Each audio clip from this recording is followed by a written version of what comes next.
Chapter 1 of Volume D, A Boy Who Loved History.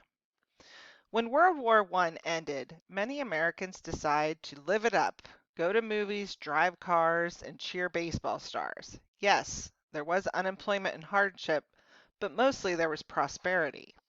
The 1920s were called the Roaring Twenties. It was a time when many Americans tried to get rich quickly. Quite a few did just that by pouring their money into the stock market. But the stock market was like a balloon being pumped full of hot air. In October 1929, when the prosperity balloon burst, the country tumbled into a deep depression. The Great Depression was a national calamity. People were starving in what was supposed to be the land of plenty. The gap between rich and poor grew bigger and bigger. Across the nation, homeless people huddled in cardboard shacks in shanty towns called Hoovervilles, after President Herbert Hoover. In cities, people could not find jobs. Many farmers lost their farms, or in the vast region called the Dust Bowl, watched their land turn to dust during a long and terrible drought. Some people began to talk about the failure of democracy and capitalism. Our nation, the world's major industrial nation, was unprepared for the calamity. And President Hoover didn't understand there was a need for new thinking. Like many Americans, he clung to the wrong parts of our economic past. He believed the nation's problems could be solved if individuals helped themselves and each other. He said, "I do not believe that the power and duty of the general government ought to be extended to the relief of individual suffering." While Hoover was a brilliant engineer, as president, he was not the man for the time. The United States needed someone who would be open to new ideas, someone who could take charge, and that was just what we got. Fortunately, he was not like the dictators who appeared in Europe, Mussolini in Italy, Hitler in Germany, and Stalin in Russia. He was a strong leader who believed deeply in democracy and in America's constitutional heritage. He had been taught that being a good citizen means serving your country.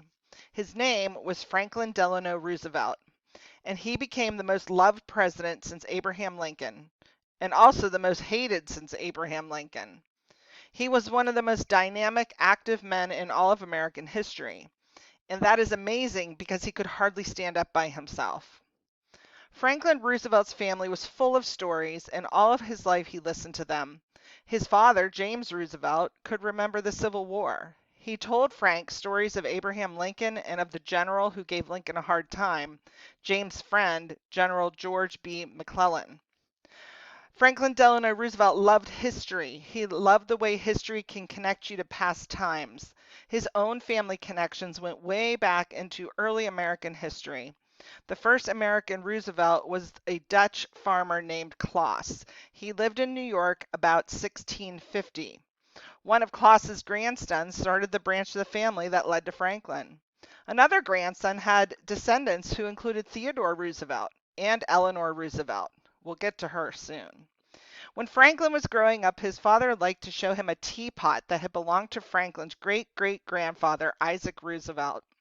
Isaac was a banker and a patriot during the Revolutionary War and a friend of Alexander Hamilton's. But it was Hamilton's rival, Thomas Jefferson, whom young Roosevelt really admired. He tried to find some connection between Isaac and Jefferson, but he never could.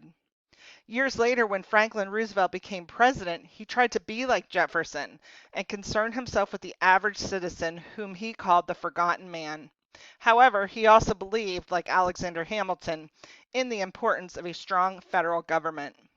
Franklin's father wasn't the only one with stories to tell. His mother talked of her family, the Delanos. The first American Delano was French and a Huguenot, and he arrived at the Plymouth colony in 1621. He missed the Mayflower by a year.